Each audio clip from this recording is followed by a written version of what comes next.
Por la señal de la Santa Cruz de nuestros enemigos, líbranos, Señor Dios nuestro, en el nombre del Padre, el Hijo y el Espíritu Santo. Amén.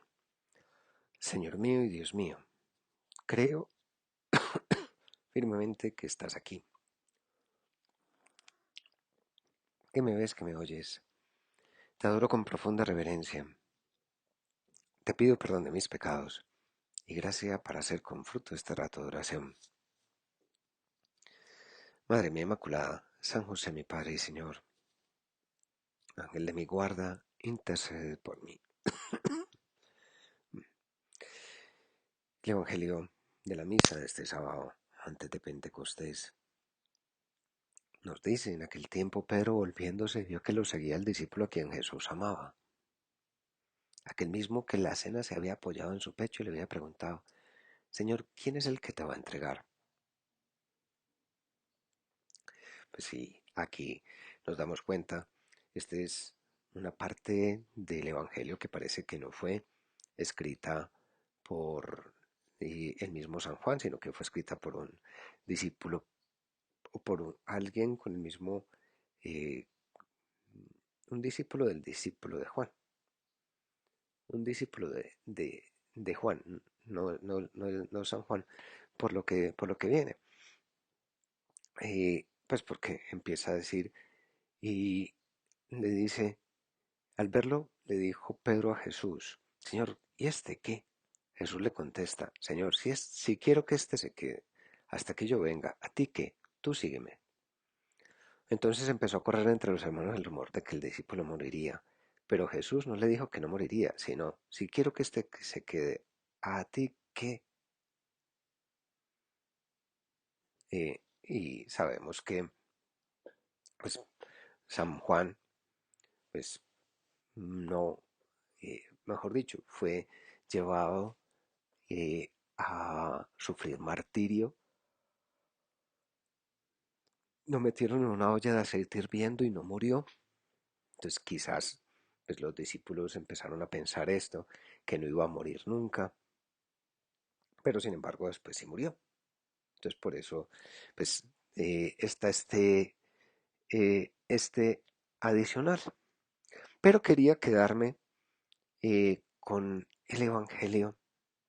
En el Evangelio más bien vio que lo seguía el discípulo a quien Jesús amaba. Y como estamos metiéndonos en este Pentecostés, preparándonos en este escenario al Espíritu Santo, porque, pues, el escenario del Espíritu Santo no es solamente seguir el libro de Francisca Javiera del Valle, sino tratar con una especial profundidad al Espíritu Santo durante estos días. eh, Vamos a meternos en esa actuación del Espíritu Santo eh, en, en nuestra vida. Y decía el Papa Benedicto el 23 de mayo del 2010 en la Basílica de San Pedro, en la celebración solemne de Pentecostés, se nos invita a profesar nuestra fe en la presencia y la acción del Espíritu Santo y a invocar su efusión sobre nosotros, sobre la Iglesia y sobre el mundo entero. Vamos a hablar de tres temas en este rato de meditación.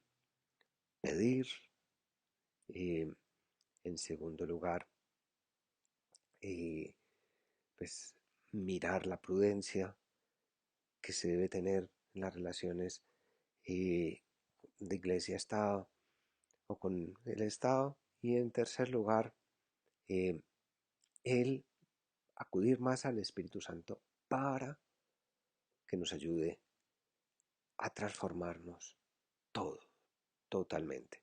Entonces, primer tema, sigamos con el Papa.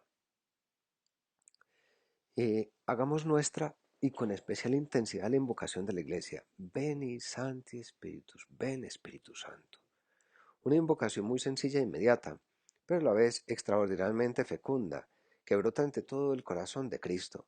En efecto, el Espíritu es el don que Jesús pidió y pide continuamente al Padre para sus amigos. El primer y principal don que nos ha obtenido de su resurrección, con su resurrección y ascensión al cielo. Jesús pide, pide y pide lo más grande. Pide el don del Espíritu Santo. Ese don que movió a Juan, movió a Pedro, lo veíamos en la lectura de ayer, la lectura del viernes, movió a Pedro a, eh, a ser fiel. Eh, Tú sígueme, nos dice hoy también el Señor. Ayer era, me amas más que estos, apacienta mis corderos. Y hoy tú sígueme. ¿Qué pedimos? Primer punto, oración de petición. En este libro de Escondidos, en una de las meditaciones que San José María dio a los que estaban allí guardados, dice lo siguiente: había que pedir una y otra vez con empeño, que el Señor a primera vista se nos niega a insistir. Desde que comenzó este año de revolución, ¿cuántas cosas he pedido y no me han sido concedidas? ¿Me desanimaré por eso? No, seguiré pidiendo, en la seguridad de que si conviene la gloria de Dios, y por eso lo pido, mi ruego será oído. Pedir, pedir, pedir, pedir, sabiendo que si eso conviene, que si eso nos conviene a nosotros, Dios nos lo dará. Si no nos lo conviene, mejor que no nos lo dé. Pero pedir, pedir. Hay una cosa que eh, contaba de, o sea, pues lo contaba don Javier Echavarría, que una vez, ante una dificultad muy grande que tenía la obra ante la Santa Sede, un problema gordo, no dijo cuál, eh, todos en la sede central de la obra se pusieron muy nerviosos y se pusieron a pedir por una intención especial. Y se veía a don Álvaro tranquilo. Al día siguiente salió esa intención, pero de otra forma totalmente distinta. Y don Javier fue a como a desahogarse cariñosamente con Monseñor Álvaro del Portillo y le dijo: Padre, estábamos rezando por esta intención y Dios hizo de las suyas. Y don Álvaro le dijo: ¿Sabes qué? Yo estaba pidiendo que Dios hiciera lo que a él le pareciera, que hiciera una cosa bien grande. Vamos a pedir, a decirle al Señor: Señor, haz cosas grandes. Pedir, pedir, pedir y cosas grandes. Pedir, eh, dice lo siguiente: eh, seguiré pidiendo en la seguridad de que si conviene la gloria de Dios, y por eso lo pido, mi ruego será oído. Y ponía un ejemplo concreto. Cuentan de Levante, pues acordémonos que mientras San José María estaba en Madrid, había otros que estaban en otra zona, también bajo el mando comunista. Entonces dice que cuentan los de Levante que cuando Francisco Botella y su primo realizaban una gestión, mientras uno hacía una visita, el otro se quedaba en oración. Ese es el camino. Pues, o leyendo también eh, la, la vida de Madre Teresa de Calcuta, no me acuerdo cuál, la leí hace un tiempo. eh, una de las cosas que decía ella era que ella eh, insistió en que en su organización debía haber unas personas que rezaran, eh, una serie de personas que fueran la rama contemplativa de su organización, una de personas que trabajaran, una de personas que rezaran, las que trabajaban hombres, mujeres, cada uno por su cuenta, cada uno por su lado, y una serie de personas que rezaran. O también en otro libro, también de ella, cuentan que un día, pues ya cuando el gobierno indio se dio cuenta, o hindú más bien, que la Madre Teresa estaba haciendo cosas grandes, eh, pues le dio el aval, pero inmediatamente, o días después, iba a clausurar un convento de monjas de clausura. Y Madre Teresa fue a donde el alcalde de la ciudad, mm, conocido de ella, y le dijo, por favor, no lo haga, porque gracias a las oraciones de ella, nosotros podemos hacer lo que estamos haciendo. Oración, oración de petición, pero con paz. En este libro de John Coverdale, sobre el inicio de pues el inicio del Opus Dei en Estados Unidos, dice lo siguiente: un año después del regreso de Muskis a Estados Unidos, parecía que habían encontrado la solución ideal en el centro de Manhattan, pero se quedaron fuera en la subasta. Estaban subastando un terreno y les pareció que se podía hacer, y habían puesto todo el cariño, habían puesto todas las fuerzas. Y dice, Muskis aceptó el contratiempo con su característica visión sobrenatural. Le escribió a Monseñor Álvaro del Portillo: estoy seguro de que acabaremos encontrando algo mejor. Y dice, las búsquedas posteriores en Manhattan no dieron resultado, y Muskis acabó por buscar en las afueras. Después de encontrar una buena casa en una urbanización al norte de Nueva York, escribió a Monseñor del Portillo: hemos estado encomendando este asunto a San José María durante mucho tiempo, años, y cuando ha salido la solución es que indudablemente, y cuando ha salido la solución es que indudablemente es ahora la mejor. A veces toca pedir años, pedir y pedir años. Entonces, el primer punto de esta meditación es pedir. El Señor nos dice, yo rogaré al Padre y os dará otro paráclito para que esté con vosotros para siempre. Rogaré al Padre para que les dé un paráclito. Es una oración que nos llena de confianza, que nos llena de seguridad. Y sigue el Papa diciendo, en realidad la oración de Jesús, la de la última cena y la de la cruz, es una oración que continúa también en el cielo, donde Cristo está sentado a la derecha del Padre. Jesús, de hecho, siempre vive su sacerdocio de intercesión en favor del pueblo de Dios y de la humanidad, y por tanto reza por todos nosotros pidiendo al Padre el don del Espíritu Santo. Y pues pedir por nosotros, pero también, miremos, oración de intercesión.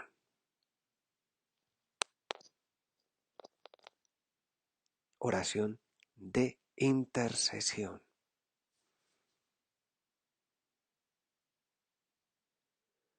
Pedir por los demás.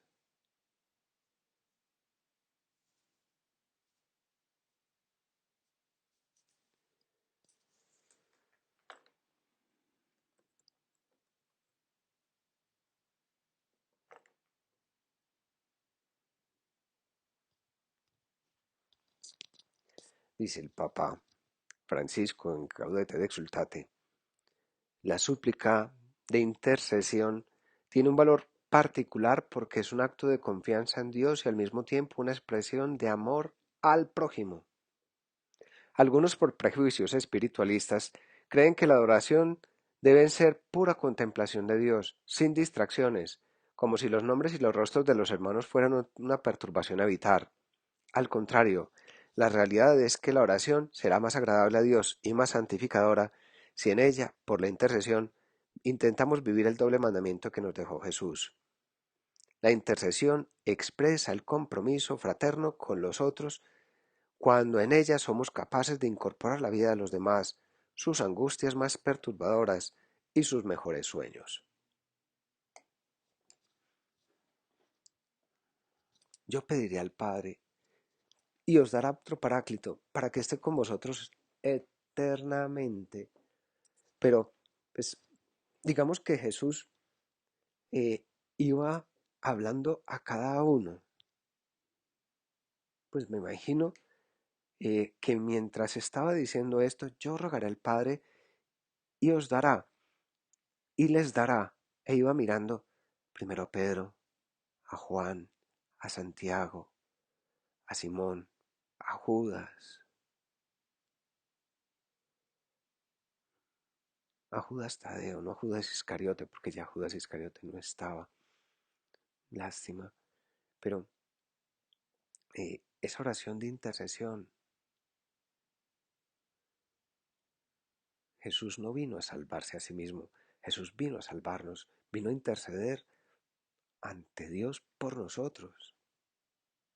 Vamos pues nosotros a mirar cómo hacemos para mejorar en esta oración de intercesión.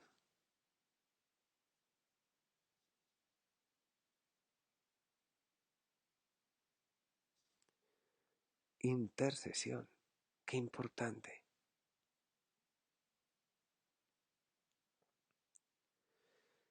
Y, y podemos decir, cuando yo voy a la oración, eh, llevo las listas de mis amigas.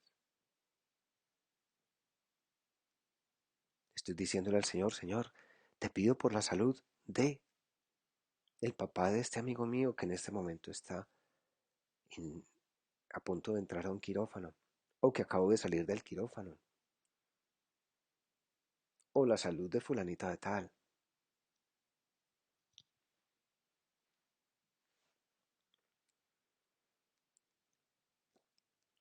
Y el papá, después de esto, dice, pues ya vimos primer punto, oración de intercesión.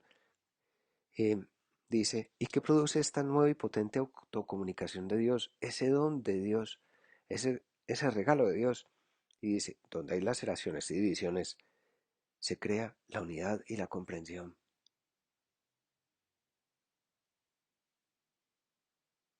Unidad y comprensión. Donde hay Dios hay unidad. Donde no hay Dios no hay unidad.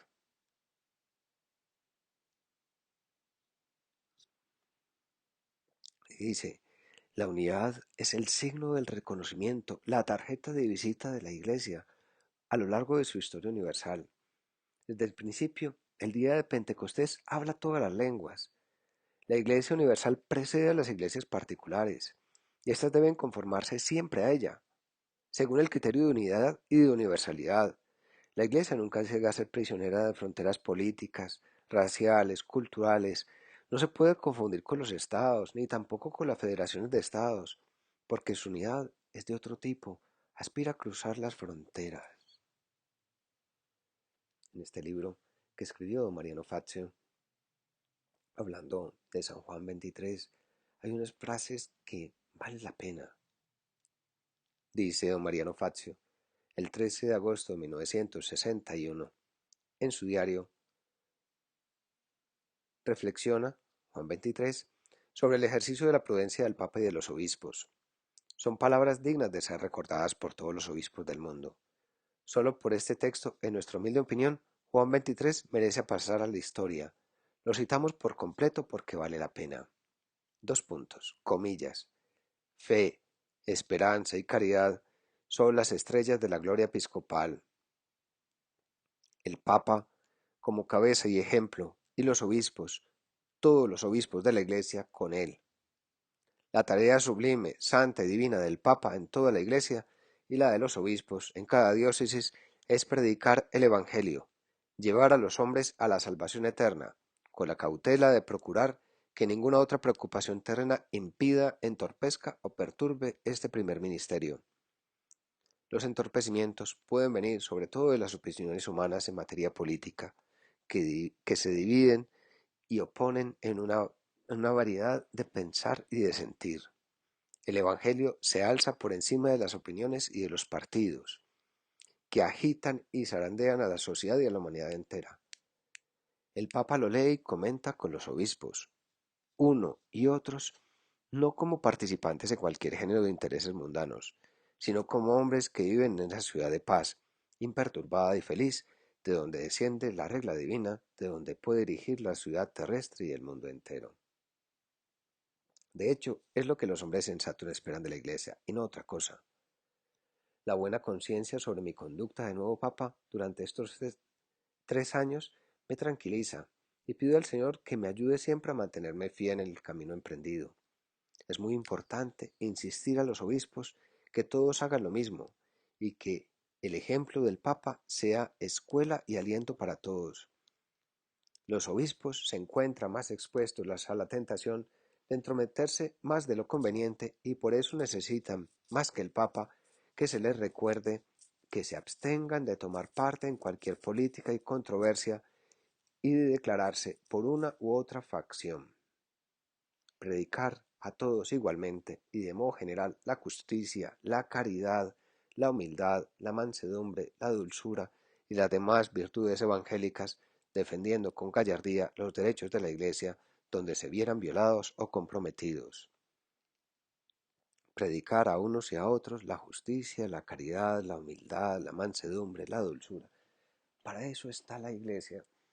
Y también, eh, como dice el Papa en esta misma homilía, dice, el camino de los cristianos debe ser confrontarse con el de la Iglesia una y católica y armonizarse con él. Eso no significa que la unidad creada por el Espíritu Santo sea una especie de igualitarismo. Al contrario, este es más bien el modelo de Babel, la imposición de una cultura de la unidad que podríamos llamar técnica. La Biblia nos dice que en Babel todos hablaban una sola lengua. En Pentecostés los apóstoles hablaban distintas lenguas, de modo que cada uno comprenda el mensaje en su propio idioma. No, ¿Se entiende? En la iglesia pueden haber distintas opiniones políticas de diversos colores, sabores y olores, siempre y cuando las personas vayan siguiendo esas indicaciones morales generales, no al aborto, que no se equipare eh, la unión entre homosexuales al matrimonio, que eso no lo es, no a la eutanasia, sí al ayudarle a las personas a morir dignamente, pero no es matar a las personas, etcétera. Es pedirle al Señor, Señor, pues ayúdanos. Y es que desafortunadamente, como nos dice muy bien el Papa Francisco, muchas veces nosotros tratamos a la iglesia como, eh, no como las personas que siguen a Cristo, sino como las personas que siguen una serie de códigos. Y entonces, pues igual que se hace en una empresa, entonces para hacer, pues se piensa que la iglesia es muchas veces una empresa eh, humana y no divina, y entonces se busca, bueno, ¿dónde están los deberes y los derechos de la empresa? ¿Qué es lo que tengo que hacer si estoy en esta empresa? Y no, pues, eh, y, y se va a buscar no la raíz, no el fondo, sino nos vamos a las ramas, nos vamos a las flores, nos vamos por allá pues a las hojitas. No vamos a hablar de los frutos, porque eso sería ilógico. Pero, pero es eso, unidad. Aunque todos pues, seamos de diversos partidos políticos, que me parece que en Colombia todavía nos falta madurar mucho, porque me parece que somos muy, eh, que nos falta todavía mucha civilización, que todavía nos matamos por un color verde, rojo, amarillo, azul, eh, o cualquier porquería de color, y que nuestros políticos se aprovechan de ese apasionamiento que da la política eh, en las personas que todavía no están bien formadas. Por eso creo que el gran problema de este país es la educación, y que hay que educar. Mientras más educados y mientras más formados, el mundo irá más adelante. Pero bueno, no es momento para hablar de eso.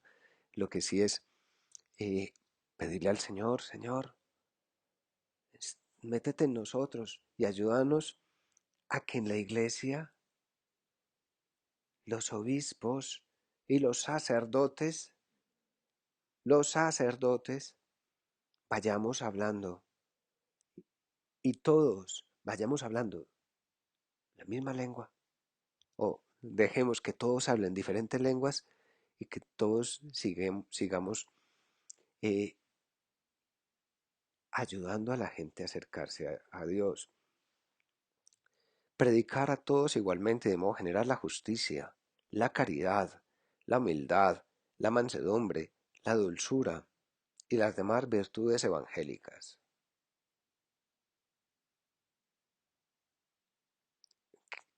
O sea, qué impresión, pues se me queda, ya veo que no soy capaz de la última parte, de irme más al fondo, pero bueno, ya lo vemos mañana, con Pentecostés, con esa venida del Espíritu Santo que transforma, que cambia, etcétera.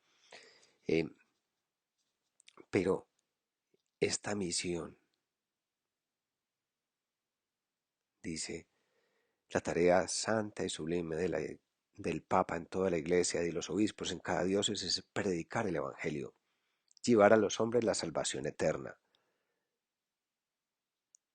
con, con la cautela de procurar que ninguna preocupación terrena impida, entorpezca o perturbe este primer ministerio.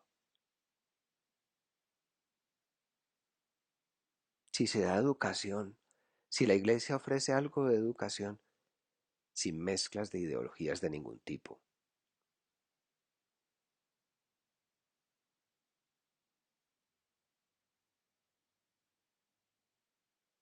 respetando la libertad de las conciencias.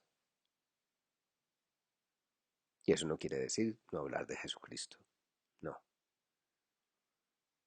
Pero bueno, concluyamos este rato de oración, eh, pidiéndole a San Juan, el que el que se recostó, se apoyó en el pecho de Jesús en la última cena, el que no se sabía si iba a morir o no, y al fin sí fue para el cielo. Eh, Pidámosle a San Juan ayuda, pidámosle también por Pedro, por el Papa, por los obispos. Pidamos también que nosotros tengamos en nuestra cabeza y en nuestro corazón las intenciones de los demás, que oremos mucho por los problemas de los demás, que no pensemos que la salvación, que la felicidad está en ser totalmente indiferentes a lo que pasa con los demás. Alguna vez eh, el Papa Juan Pablo hablaba de la meditación budista y decía, la meditación budista lo que intenta hacer es eh, ponerse en el total nirvana, en la total desunión con las cosas de aquí abajo. Nuestra oración no consiste en eso.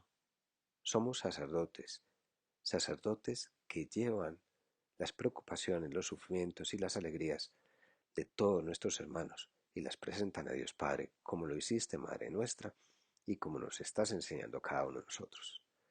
Te doy gracias, Dios mío, por los buenos propósitos, afectos e inspiraciones que me has comunicado en esta meditación. Te pido ayuda para ponerlos por obra. Madre mía Inmaculada, San José mi Padre y Señor, Ángel de mi guarda, interceded por mí.